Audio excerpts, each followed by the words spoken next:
Hi friends, welcome back to my channel. Jyothi creativity ಚಾನಲ್ಗೆ ಸ್ವಾಗತ.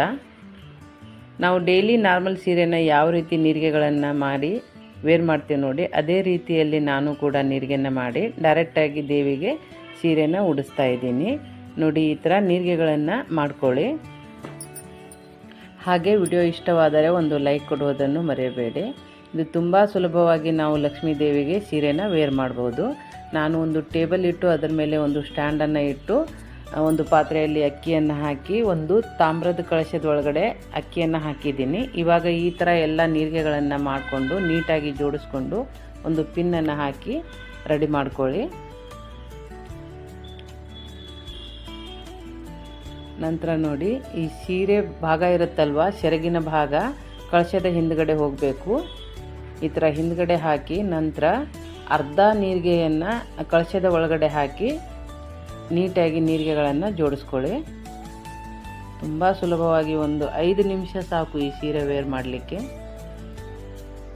ಇವಾಗ ನೀಟಾಗಿ ನೀರಿಗೆಗಳೆಲ್ಲ ಜೋಡಿಸ್ಕೊಳ್ಳಿ. ಈ ಥರ ನಾವು ಬೇಗ ಬೇಗ ಸೀರೆನ ವೇರ್ ಮಾಡ್ಬೋದು.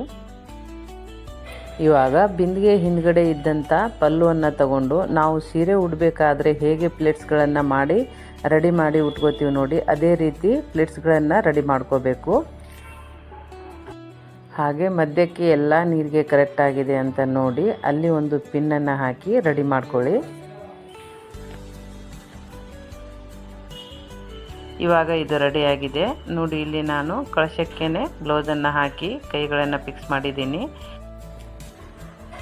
ಇದನ್ನು ಈ ಕಳಶದ ಮೇಲೆ ಇಟ್ಟು ಇವಾಗ ಸೆರಗಿದೆ ಅಲ್ವಾ, ನಾವು ರೆಡಿ ಮಾಡ್ಕೊಂಡಂಥ ಸೆರಗನ್ನು ಮುಂದ್ಗಡೆ ತಗೊಂಡು ಅಲ್ಲಿ ಒಂದು ಪಿನ್ನನ್ನು ಹಾಕಿ ಬ್ಲೌಸಿಗೆ ಅಟ್ಯಾಚ್ ಮಾಡ್ಕೋಬೇಕು.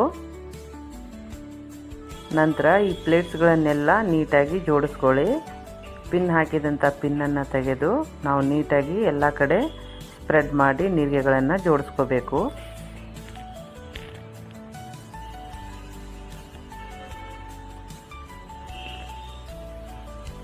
ಇದು ಮುಂದ್ಗಡೆ ಪಲ್ಲು ಬರುತ್ತೆ, ಹಾಗಾಗಿ ಇಲ್ಲಿ ಒಂದು ಸೊಂಟದ ಪಟ್ಟಿಯನ್ನು ಕಟ್ಟಿ ನಾವು ನೀಟಾಗಿ ಜೋಡಿಸ್ಕೊಂಡ್ರೆ ತುಂಬಾ ಚೆನ್ನಾಗಿ ಅನಿಸುತ್ತೆ ದೇವಿಗೆ ನೋಡಿ. ಇಲ್ಲಿ ಈ ಥರ ಬಂದಿದೆ. ಇದು ನಿಮಗೆ ಈ ವಿಡಿಯೋ ಇಷ್ಟವಾಗುತ್ತೆ ಅನ್ಕೋತೀನಿ. ಇದ್ರ ಮೇಲ್ಗಡೆ ಕಳಶನ ಇಟ್ಟು ನೀವು ಯಾವ ರೀತಿ ಅಲಂಕಾರ ಮಾಡ್ಕೋಬೇಕು ನೋಡಿ, ಆ ಥರ ಅಲಂಕಾರವನ್ನು ಮಾಡ್ಕೊಳ್ಳಿ.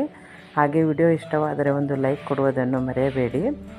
ನಾನು ಮತ್ತೊಂದು ಹೊಸ ವಿಡಿಯೋದೊಂದಿಗೆ ಮತ್ತೆ ಭೇಟಿ ಆಗ್ತೀನಿ. ಅಲ್ಲಿವರೆಗೂ ಬಾಯ್ ಬಾಯ್, ಟೇಕ್ ಕೇರ್.